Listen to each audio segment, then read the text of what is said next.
көптеген мәліметтерді алдық қой, иә? Ендеше онда біз археологиялық тапсырма орындап көрейікші картамен. Ол үшін сіздердің телефондарыңызға қазір сілтемесін жіберемін. Осы тапсырманы орындауды алдымен түсініп алайық, иә? Яғни карта берген бізге, картаның үстіне лупа бар. Сол лупаны жылжытамыз. Лупаны қорғанның орналасқан жеріне, алтын адам табылған қорғанның орналасқан жеріне апарған кезде, сол лупаны алтын сандықтың немесе сол бір белгіні тауып аламыз. Белгіні тауып аламыз да, сол жерден алтын адамды табады екен, сол белгіні басқан кезде. Сөйтіп, тапқан артефактілерді зерттейміз, олардың атауын және алтын адам туралы өзіміздің ойымызды жазамыз. Түсіндіңдер ма? Қандай тапсырманы орындайтынын түсіндіңдер ғой, иә? Міне, қазір сіздерге сілтемені жіберемін. Содан кейін, міне, лупа деп айттым ғой, міне, лупа жүр, иә? Соған алтын адам табылған жерді өзіміз лупамен тауып аламыз, иә? Ал олай болса, қазір телефондарыңызды ала қойыңдар, сонда телефонмен орындалады екен, сілтемемен жіберем. Телефондарыңызға сілтемесін салдым. Барды ма сілтемесі? Иә. Енді сіздер телефонмен орындаңыздар.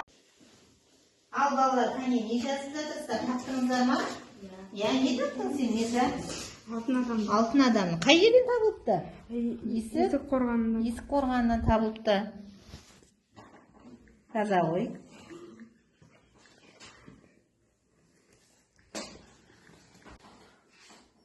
Таза ғой. Не қылдың? Жаздың ғой, таптың ба, Қадыржан? Иә. Жақсы. Маған тауып болғандарыңыз, маған жіберіп қойыңыздар, е? Иә. Қылыңдар, жіберіп салыңыздар. Жіберуді басыңдар да, жіберіп қойыңыздар. Ал, балалар, не қылдың? Жазып атсың ба?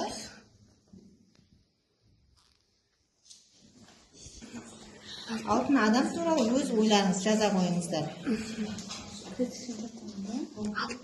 Деп қойын, е? Ал тапсырманы орындап болсаң, қане жабуды баса қой. Жақсы. Ал жаза қой. Таптыңдар ма? Қане алтын адам туралы өзі ойыңнан жаза қой. Арсен жаза қой. Не жазып атсың? Не табылды? Жаза қой. Не көріп тұрсың? Жаза қой. Алтын адам. Көрсе енді алтын адам. Айырке сен не таптың? Сен де алтын адам таптың ба? Жаза қой.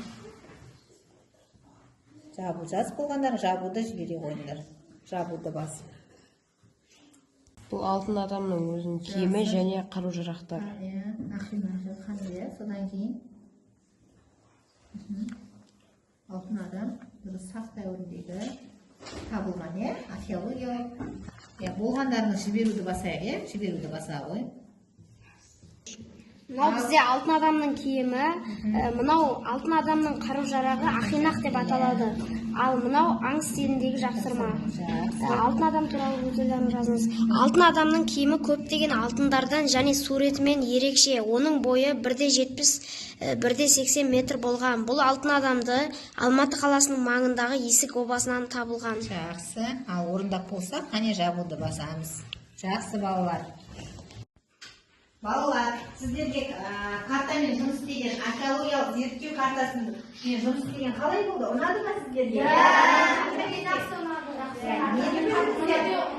Алтын адам туралы көптеген мәліметтер білдіңіздер ма? Зерттеп жаза алдыңыздар ма? Археологиялық археологиялық барлау жұмыстарын жүргіздіңіздер ма картаға?